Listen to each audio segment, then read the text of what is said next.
여러분, 이제 신앙생활이 뭐냐? 누리는 것이죠. 한 단어로. 뭘 누리는 것이냐? 하나님이 내게 주시는 것을 누리는 것이다.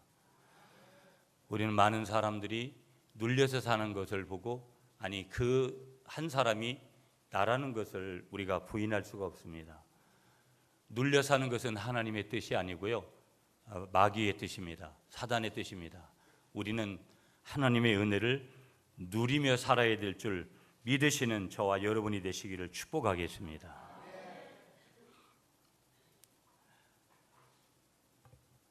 한 주간 동안 여러 가지 일들이 있었을 것이고, 삶의 자리가 여러 가지 희노애락이 항상 공존합니다. 슬픈 일이 있고, 또 화나는 일도 있고, 또 때로는 우리에게 기쁨을 주는 일도 있고, 감격을 주는 일도 있고, 다양한 일들이 우리에게 있습니다. 사회를 봐도 여러분, 실시간으로 우리가 항상 자료를 받아볼 수 있는 그런 시대에 우리가 살고 있기 때문에, 오늘 지금 일어나는 일을 금방 몇 분 안에 우리가 이제 금방 자료로 받아볼 수 있는 그런 인터넷 시대에 우리가 살고 있습니다. 정보화 시대. 여러분이 지난 한 주간 동안 우리는 설 명절을 맞이해서 오랫동안 보지 못했던 그런 부모님들을, 형제들을 뵙고 우리가 행복한 시간, 좋은 시간들을 다 보내셨을 건데요, 우리의 주위에는 좋은 일들만 항상 일어나지 않습니다. 너무 괴롭고 힘들고 안타까운 일들을 이렇게 많이 보게 되어집니다. 여러분이 이미 다 매스컴을 통해서 보셨기 때문에 오늘 한 사람의 이제 죽음의 장례식을 거행하는 날인데, 그분이 누구냐면 윤한덕이라는 분입니다. 그분이 뭐 하는 분이냐? 서울에 있는 중앙응급의료센터에 있는 병원의 응급센터장으로 근무하셨다가 지난 4일 날 심정지로, 심장이 멎었다라는 것이죠, 여러분. 그게 뭐게요, 여러분? 심장이 멎었다라는 것은 죽음을 얘기하는 것이잖아요. 응급센터에서 며칠 동안 잠도 자지 않고 환자들을 돌보다가 끝내 결국은 숨을 거두었습니다. 남의 얘기니까 여러분 뭐 그저 그냥 안타깝구나 한마디로 이렇게 던질 수 있는 건지 모르겠지만, 그러나 가만히 보면 이 일이 나에게 일어나고, 이 일이 내 형제들에게 일어나고, 내 가족들에게, 내 가정에 일어났다면 어떨까?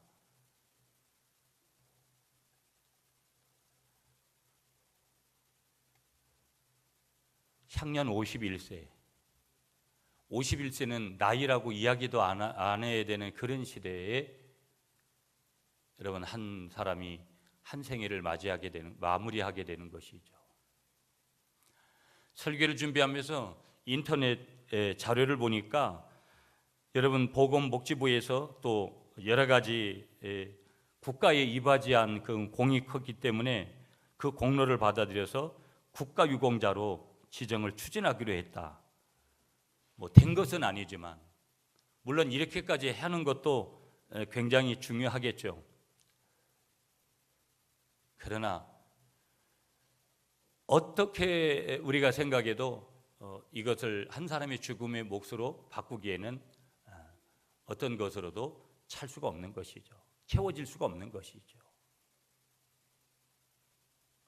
수많은 사람들의 죽음을 이미 매스컴에서도 뭐 여러 젊은이들의, 또 여러 나이 드신 어른들의 그런 죽음에 관련된 기사들을 보면서 우리는 한 가지를 떠올릴 수밖에 없는데, 왜 젊은 51세밖에 안 된 이 사람이 심정지 상태까지 갔을까? 이유가 여러 가지 있을 수도 있잖아요. 지병이 있기 때문에 그럴 수도 있고, 뭐 다양한 것들이 있을 수 있지만, 아마 이분에게 있어서의 근본적인 문제는 쉼이 없었기 때문일 것이다. 누구든지 그렇게 정황과 상황을 짚어보면, 쉬었다면 반드시, 오늘 설교의 제목대로 가져오면 반드시 회복을 가져왔다면 이런 일은 그에게 일어나지 않았을 것이다. 그렇다면 우리는 이런 질문을 해야죠. 이 한 사람의 죽음을 통해서도 그에게 있어서의 쉼을, 다시 말하면 회복을 이루지 못했던 원인은 뭘까? 직함도 대단한 거예요. 어떤 의미에서는요. 여러분, 국립중앙의료원이 어떤 병원이에요? 거기에 응급센터에 센터장을 했다면 꽤 그래도, 그러나 그 직급이 그의 죽음을 막지 못했어요. 그 가족들은 얼마나 오열할 것이고, 오늘 장례식을 거행하는데 몇 시인지는 모르겠는데 오늘 장례식장이 어떨 것이다 라는 것은 상상을 해봐도 이미 알 수 있는 것이죠. 많은 사람들이 여러분 이 화려한 시대를 살아가는데, 화려한 세대가 주는 그 맛이라는 것을 느끼면서도 무언가 또 다른 그 맛을 느끼는 순간 또 다른 우리 속에 목마름이 우리에게 존재한다는 것을 우리는 많이 느낍니다. 성적으로 말하면 1등은 한 사람밖에 없습니다. 수많은 사람들이 1등의 반열에 올라가 보려고 하지만, 몸부림을 쳐보지만 1등 근처에도 가보지도 못하다가 인생을 끝내는 사람들이 얼마나 많은지 모릅니다.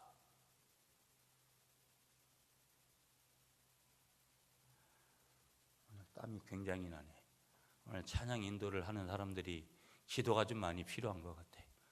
이게 이 찬양을 좀 도와줘야 될 사람들이 이게 무슨 얘기를 하는지 알죠?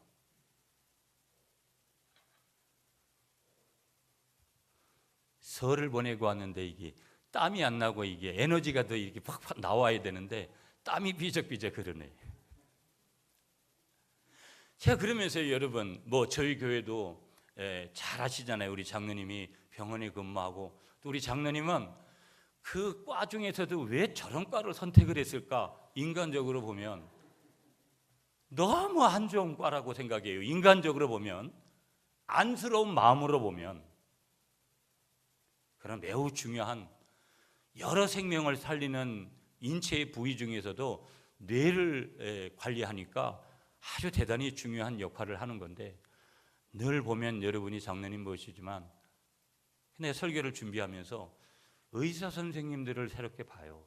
물론 많이 힘든다라는 것들을 내가 이렇게 옆에서 보기도 하고 병원에 가니까, 그러면서도 월급도 많이 받잖아요. 뭐 이런 얘기하고 한편에서는 그럴지 몰라도 너무 힘들게 이제 의료계에 종사하는 분들도, 얼마 전에도 환자한테 환자가 잘못 엉뚱한 짓을 해서 의사 선생님 한 분이 이제 죽음을 맞이하잖아요. 별의별 일들을 많이 보죠. 건강관리 좀 잘하라고 제가 장로님한테도 그렇게 권면을 했는데, 피곤한 세대예요. 피곤한 세대. 옆에 계신 분하고 한번 인사하시죠. 피곤하시죠? 피곤하잖아요. 저도 몇 년을 너무 심하게 달려왔거나 하는 것을 요즘 제가 느껴요. 이게 한 살 한 살 먹는, 죄송합니다 우리 어른들 앞에서는, 한 살 한 살 먹는 것이 이렇게 다른 건가? 놀랄 정도로.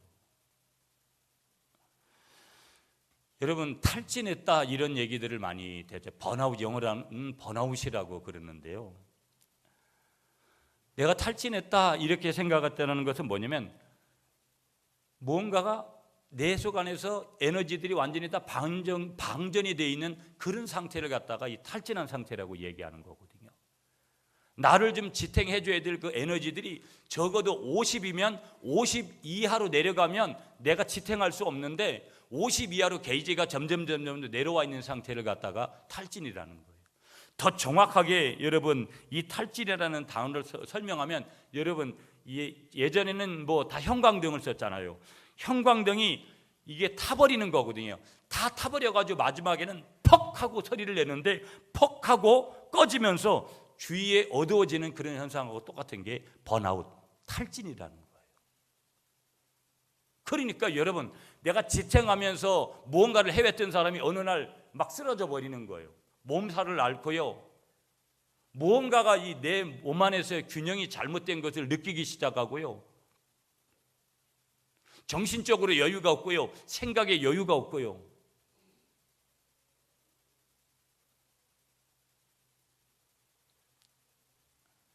한계에 다다랐다는 것을 우리에게 보여주는 것이죠.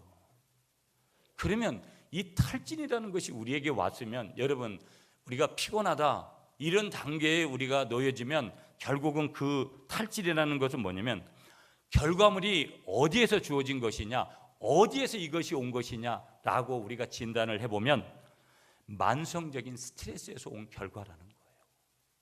여러분, 공기가 눈에 보이지를 않아요.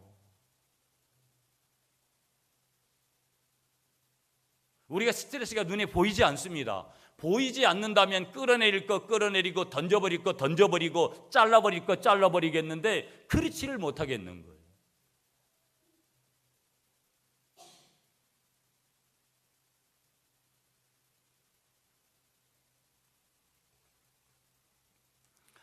여러분, 우리가 왜 스트레스가 무서운 거냐? 우리는 그냥 스트레스 받지 말라고 그런 얘기를 이렇게 쉽게 하지만 그 스트레스가 뭔지를 잘 모르면서도 어떤 의미에서는 안 좋은 거라는 것은 알지만 어느 정도 안 좋은 건지에 대한 것들을 잘 몰라요. 여러분, 우리가 스트레스를 받으면은요, 우리가 스트레스가 심하면 올바로 이해하는 이해 능력이 떨어지는 거예요. 판단 능력이 떨어지는 거예요. 유치한 행동을 해요. 스트레스 받으면 막 화를 내는 것부터 시작해가지고 말부터도 유치하게 해요. 왜? 그 순간에 화나서 하는 말이 너무 유치한 거예요. 너무 단순한 거에 자극을 받고 너무 단순한 거에 여러분 그 자극이 되어져서 결국은 역반응을 일으키는 그런 일들을 하고요. 타인과의 올바른 관계가 힘들어지는 거예요. 그래서 오늘 저 집사님 왜 저래? 오늘 저 권사님 왜 저래? 오늘 저 성도님 왜 저러지? 항상 피곤한 것이고요. 중요한 것은 스트레스가 왜 위험한 것이냐? 그 다음 단계로 넘어가면 우울증으로 쉽게 빠지기 쉽고요. 건강이 악화되고요. 사람이 냉소적으로 변하고요. 환멸감을 느끼고요. 심지어는 늘 비교의식 속에서 자기 비하에 빠지는 거예요. 나는 별 볼 일 없는 사람이고 저 사람은 대단한 사람이라고 그렇게 여기는 거예요. 신앙인들이 이런 심한 스트레스 빠지면 이 신앙인들은 영적인 침체에 빠지는 거예요. 기도하는 것이 즐겁지 않아요. 예배하는 것이 즐겁지 않아요. 교회에 나오는 것이 즐겁지 않습니다. 말씀을 듣는 것이 즐겁지 않습니다. 영적인 매너리즘에 빠지는 거예요. 영적 침체에 빠져서 결국은 뭐냐면 하나님과 나와 나 자신, 나와 세상과의 관계가 일시적으로 단절이 되거나 왜곡되는 그런 오류에 빠지는 거예요. 여러분, 그런데 이 번아웃 됐다, 내가 너무 피곤한 상태에 있다, 내가 탈진했다, 원인이 뭔지 아세요? 원인은 다른 데 있는 것이 아니라 너무 높이 오르려는 욕망 때문에 그렇게 된 거예요. 여러분, 내가 안 가져도 되는데 여러분 매일 만나면 없다 그래요. 없다 그러잖아요. 그런 게 인간이 기본적으로 가지는 거예요. 저에게도 그럴 때가 있어요. 실제 없어요. 제가 보니까 김영철이라는 탤런트는 자기가 왕건인가에 뭐를 해가지고 관심법으로 보잖아요. 관심법 얘기를 하는데 제가 오늘 아침에 관심법으로 보니까 여러분들은 없는 분이 없어요. 다 있어요. 있는데도 없다 그러잖아요. 자식이 있고 건강이 있고 환경이 있고 여유가 있고 마음이 있고 돈도 있는데도 없다 그래요. 자꾸 숨기려고 하는 거예요. 그런 것들은. 나 돈 있다고 하나님 내가 돈 있으니까 말씀만 하세요. 내가 언제든지 하나님 앞에 드릴게요. 이런 사람들이 아멘을 쉽게 하시지만 그게 그렇게 쉽게 되는 게 아니에요. 아니라니까요. 아니라고요. 자꾸 내가 높게 올라가고 싶은 거예요. 남보다 또 좀 더 가지고 싶어 하는 거예요. 거기서 뭐가 왔다고요? 피곤이 온 거예요. 거기서 뭐가 왔다고요? 번아웃이 온 거예요. 거기서 뭐가 왔다고요? 내가 탈진이라는 것에 빠지는 거예요. 여러분, 옛날 우리말에 뱁새가 황새를 따라가면 뭐가 찢어진다고요? 다리가 찢어진다니까요. 다리가. 옆에 계신 분하고 이렇게 인사하세요. 뭐 저주하는 거 아니니까 분수대로 사세요.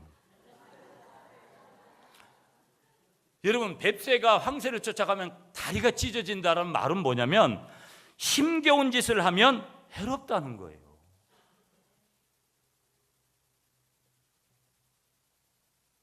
여러분, 힘에 겨운 일을 우리가 해야 될 때 나타나는 증상이 뭐예요?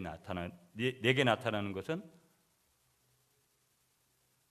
해로운 증상들이 나타나죠. 생각부터 마음부터 말부터 여러 가지 증상들이.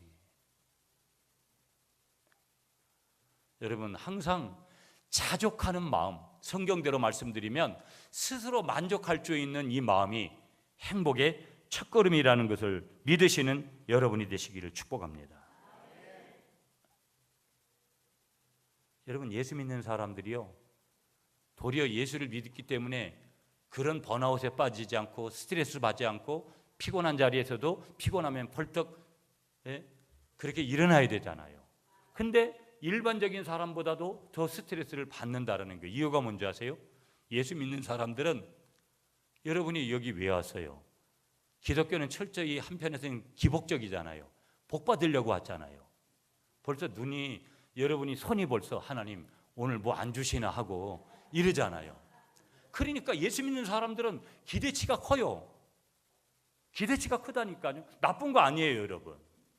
아무 생각 없이 앉아있는 사람보다는 내가 반드시 그것이 육신적인 것을 위한 것일지라도 반드시 우리는 기대해야 될 줄 믿습니다.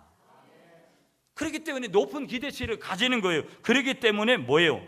우리가 쉽게 피곤함을 느끼고 하나님이 그걸 쉽게 주시지 않으면 우리가 탈진에 빠지기도 하더라는 거예요. 성경은 뭐라고 말씀하시는 줄 아세요? 마지막 때가 되면 사람들이 피곤해질 거다. 예수 믿는다고 안 피곤해지는 것이 아니라 예수 믿는 우리들에게도 바르게 예수를 믿지 않으면, 건강하게 예수를 믿지 않으면 피곤해질 거다. 갈라디아서 6장 9절에 하나님이 말씀을 주시는데, 우리가 선을 행하되 낙심하지 말지니 피곤하지 아니하면 때가 이름에 거두리라. 그러니까 피곤할 거라는 거예요. 그러나 너희가 말씀대로 순종하고 은혜 가운데 살아서 피곤하지 않으면 반드시 뭐예요? 피곤할 때도 있더라는 거예요. 예수 믿는 사람도. 그러나 때가 되면 반드시 너희가 거두게 될 것이다. 영적인 탈진의 상태를 이겨나가게 될 것이다. 역설 패러독스로 말씀하고 있는 거예요. 여러분, 모두가 다 어떤 의미에서는 제가 또 설을 지나면서 어떤 방향에서 설교를 전할까, 참 회복이 필요하다. 여러분, 저는 강화도에서 첫날 주일날 일찍 갔어요. 저희가 예배 마치고 이번에는 좀 스케줄이 틀려서.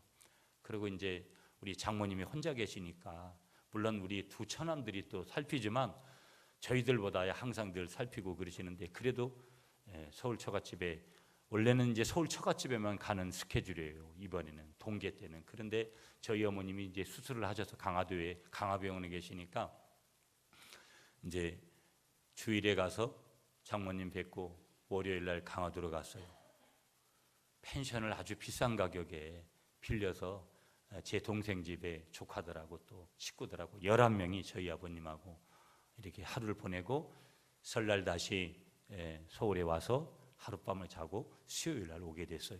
우리 에리가 이제 그 다음 목요일부터 출근이니까.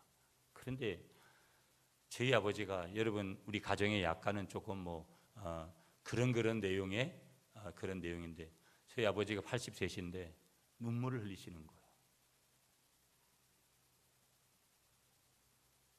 그러면서 저희 아버님이 40대 중반에 류마티스 관절이 오셔서, 여러 번 제가 말씀드렸잖아요. 저희 어머니를 보신 분들은, 저는 그래요. 그냥 살아있는 송장이에요. 제가 볼 때는.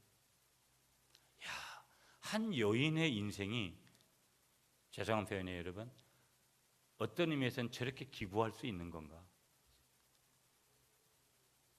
그러면서 한편으로는 하나님 앞에 약간 반동적으로 반감을 살 수 있는 그런 내용도 가져올 수 있는,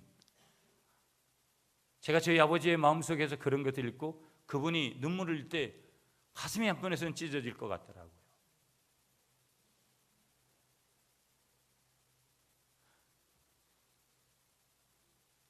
제가 뭘 읽었냐면, 그분 속에서 읽은 내용이 다양한 거예요. 비행기도 한번 못 타보셔서 그런 한도 가지고 계신 것 같고, 그런데 중요한 핵심이 뭐냐? 피곤해 있더라는 거예요. 83세 되신 노인도 너무 피곤해 있는 거예요. 인생살이 속에. 하나님 의지하고 살면 되지요. 우리가 그렇게 이야기할 수도 있는데도 그분 속에 발견되는 것도, 제가 발견한 것은 내 아버지지만 저분은 지금 현재 피곤하구나. 이 말은 뭐겠어요? 회복이 필요하구나.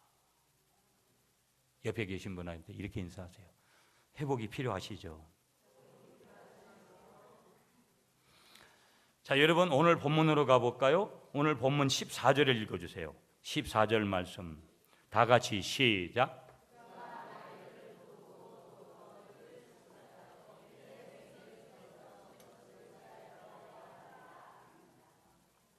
네, 오늘 우리 지난주에 등록한 우리 헤란 자매하고 우리 자매들 같이 일행이 왔어요. 미얀마에 와가지고 우리 한국 땅, 미얀마에서 여기 한국 땅까지 와서 공부하러 왔는데 힘들죠? 힘들다고 얘기하잖아요. 미얀마 사람이나 한국 사람이나 뭐 인생은 피곤하고 힘든 거예요. 그렇잖아요. 여러분 보세요. 14절을 보세요. 거기 뭐라고 말씀하세요? 내 백성의 길에서 거치는 것을 제하여 버리라. 거치는 것. 이거 왜 피곤한 거예요, 여러분?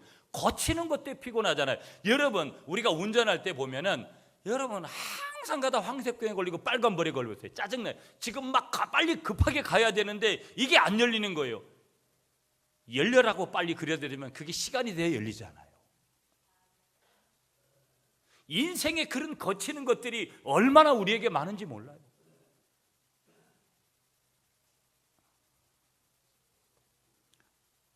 여러분 이걸 유진 피터슨 목사님이 쓴 메시지 성경은 이렇게 해석을 했어요. 요 14절 요 부분을 거치는 것을 제거해라. 내 백성들 앞에 있는 거치는 것을 제거해라. 하나님이 그렇게 말씀하셨는데 원어에는 장애물을 들어올려라. 내 백성들이 가는 길에 있는 장애물들을 들어올려라. 메시지 성경에는 바위들을 치러버려라. 여러분 바위 같은 것들이 걸쳐 있기 때문에 우리가 피곤한 거예요. 내가 그냥 잔돌같이 던져버릴 그런 거라면 스트레스 안 받아요. 버전을 여러 개 봤어요. 여러분 쉬운 성경을 보니까 이렇게 해석했어요. 바위와 돌들을 치워버려라. 바위 한 개만 있어도 피곤한데 또 다른 돌들이 가로막고 있는 거예요. 피곤하죠. 돈 문제, 직장 문제, 자식 문제, 건강 문제.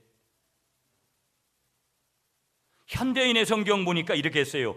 장애물을 제거하고 도로를 닦아라. 이렇게 해석을 해놨더라고요. 여러분, 목사님 나는 이런 일이 있어요. 나는 이런 일이 있어요. 이런 일이 있어요. 다양한 일들이 있죠.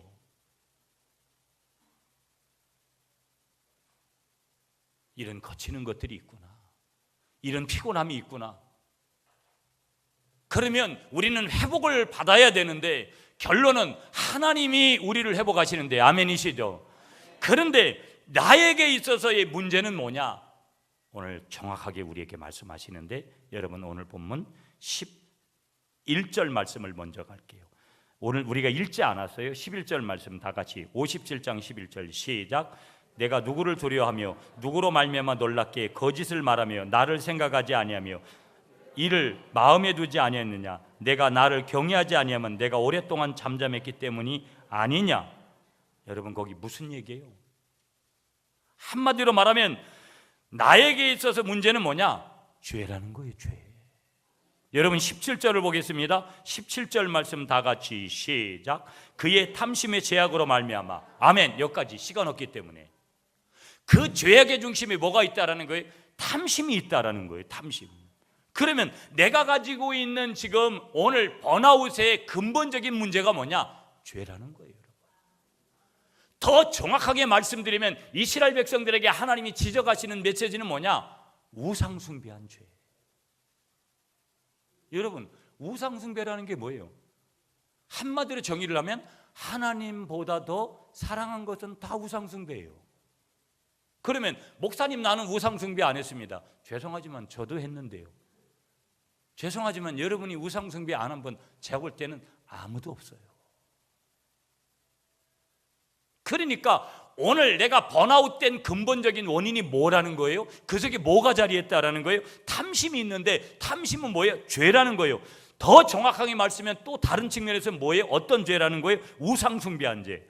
이 이사야 57장 이사야 선지자를 통해서 하나님께서 말씀하시는 하나님의 경고의 메시지가 뭐냐? 이스라엘이 우상숭배했다라는 거예요. 지금 오늘 14절 본문 읽기 전까지 13절까지 하나님께서 1절부터 13절까지 일관되게 말씀하시는 게 뭐냐면 우상에 대한 말씀을 일관되게 해주시는 거예요. 근데 놀라운 건 뭔지 아세요? 우상숭배했으면 하나님이 죽여버리시든지 하나님이 징계해버리시든지 하나님이 심판해버리셔야 되잖아요. 근데 하나님이 그런 이스라엘을 회복시켜 주시겠다라는 거예요. 오늘 저와 여러분들이 그런 죄를 저질렀으면 하나님이 징계해버리고 심판해버리셔야 되잖아요. 그런데 복음 대신 우리 주님께서 우리를 회복시키시겠다라는 거예요. 저와 여러분이 어떤 건강의 악화, 저와 여러분이 어떤 환경 속에 있는 일이라도 우리 주님은 회복시켜 주시는 줄 믿습니다. 그 이유 때문에 우리가 예수 믿는 것 아니겠어요? 그 이유 때문에 우리가 여기 나온 거 아니겠어요, 여러분? 여러분, 그 하나님의 회복을 기대하시는 저와 여러분이 되시길 축복합니다. 11절에도 시작하시는 거예요. 내가 나를 경외하지 아니한 것, 하나님 경외하지 않은 죄, 우상 숭배한 죄, 그게 번아웃 되는 이유라는 거예요.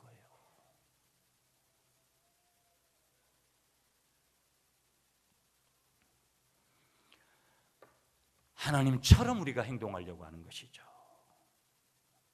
그래서 자기 이미지를 통제하고 다른 사람을 반대로 통제하려고 하고 우리 문제를 통제하려고 하고 우리 문제 통제하는 거 17절 보세요. 17절 하반절에 보시면 자기 마음의 길로 걸어가도다. 자기 마음의 길로 걸어간다. 이 말이 뭐겠어요? 우리 문제를 자기가 통제하는 거예요. 자기가 어떻게 해결해 보려고. 여러분, 저도 이런 작업들을 얼마나 많이 했는지 몰라요. 그리고 지금도 순간순간 내가 뭘 어떻게 해보려고 하는 거. 그러나 제가 몸부림치는 하나님 앞에서 기도 제목 한 가지, 삶의 태도 한 가지는 뭐냐? 나를 내려놓고 주님의 방법대로 가보자. 이게 쉬운 건 아니에요. 쉬운 거 아니라고. 우리의 고통을 통제하려고 하는 것, 자기 스스로가 내 안에 주어진 하나님의 뜻 가운데 있는 그런 고통도 자기가 통제해 보려고 하는 거예요. 하나님처럼 해보려고 하니까 죄 가운데서. 여러분, 신앙생활은요, 신앙생활이 뭐냐면 내가 예수를 믿고 고통 없는 삶을 살고 싶어서 신앙생활하는 게 아니에요. 여러분, 예수 믿어도 암이 걸리고요, 예수 믿어도 우리에게 고난이 와요. 내가 신앙생활을 하는 것은 내가 고통 없는 삶을 살려고 하는 것이 아니라 내가 어떤 고난이 와도, 역경이 와도, 고통이 와도 고통을 이기는 법을 배우는 것이 신앙생활이에요. 내가 이런 고통이 왔으면 내가 이름에도 불구하고 내가 기도하고 내가 모든 것을 주님께 맡기고 가겠다. 아멘이시죠, 여러분? 내가 하나님의 역할, 내가 하나님의 자리에 죄 가운데 있어서 내가 그런 자리에 있을 때 나타나는 증거들이 뭐냐? 내가 하나님 대신 그런 역할을 할 때 나타나는 그런 번아웃의 증거가 뭐냐? 두려움이 찾아오는 거예요. 21절 여러분 한번 읽어주세요. 21절 시작.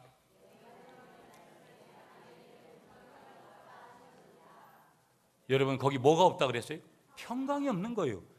마음이 편안하지 않는 거예요. 여러분, 아무리 세상 것 다 줘보세요. 마음이 안 편하면 모든 게 필요 없는 거예요. 주님께 내 마음을 맡기시기 바랍니다. 17절을 보시면 두 번째 우리에게 나타나는 게 뭐냐? 좌절이에요, 좌절. 17절에 보면 여러분, 거기 그의 탐심의 죄악으로 말미암아 내가 노하여 그를 쳤으며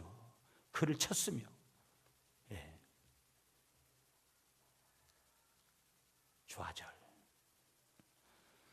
세 번째로 오는 게 뭐냐면 피로예요. 내가 하나님 대신해서 그렇게 살아가려고 할 때 결국은 번아웃되고 내가 피로감이 나타나는 그런 결정적인 증거, 그 피로. 16절을 보세요.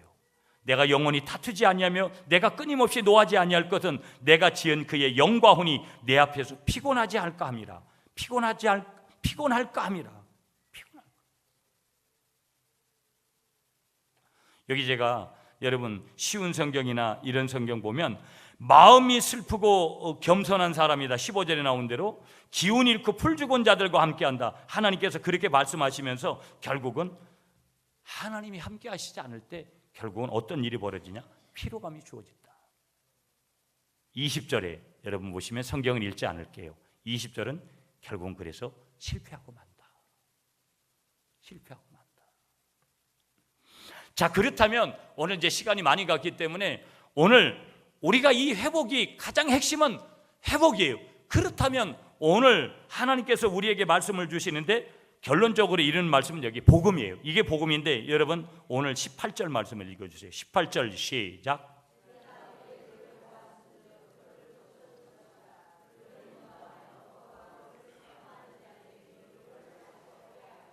19절도 시작.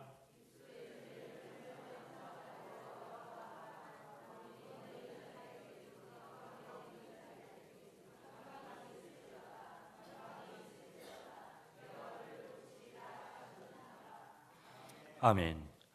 여러분 여기 18절에도 하나님이 뭐 해주시겠다 그래요? 고쳐주시겠다 그래요. 19절에 뭐라 그래요? 모두 고쳐주시겠다 그래요. 우리는 죄 지을 수밖에 없고 죄 가운데 있어도 죄에서 해방되어지는 것은 예수 그리스도의 은혜고 하나님의 사랑이고 그분의 은총인 줄 믿습니다. 그러므로 오늘 저와 여러분들이 회복의 은혜를 누려야 되는데 회복의 은혜를 누리는 비결, 그 회복은 반드시 하나님이 주시는 은혜라는 것을 깨달으시기 바랍니다. 두 번째 우리가 결론적으로 붙들어야 될 내용이 뭐냐? 한번 따라하겠습니다. 나의 무력함을 인정합니다.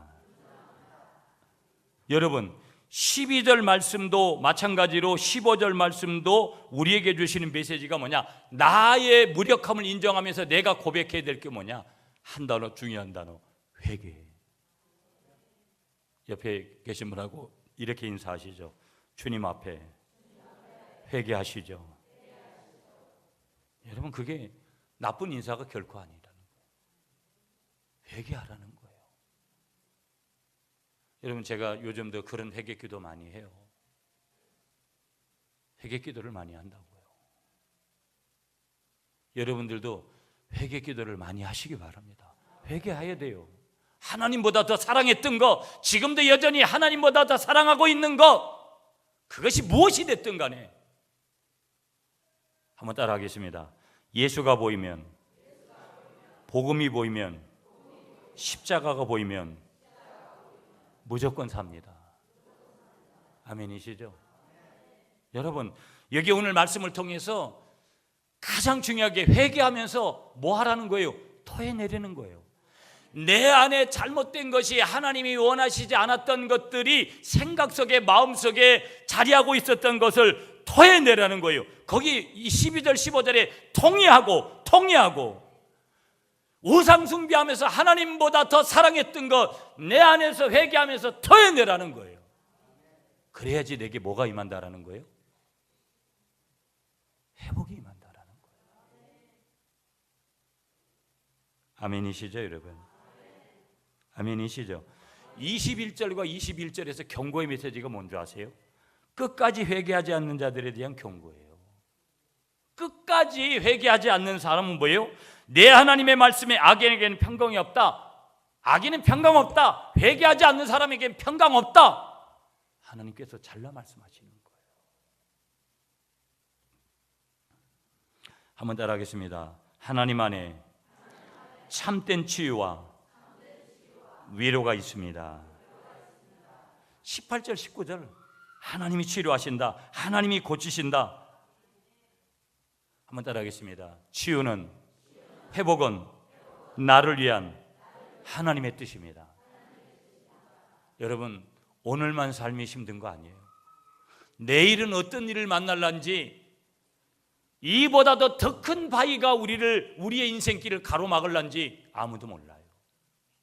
그러나 우리 주님을 굳건히 믿고 복음 안에서 살아가면 오늘 언제든지 또 다른 회복을 우리 주님은 준비하고 계신다라는 거.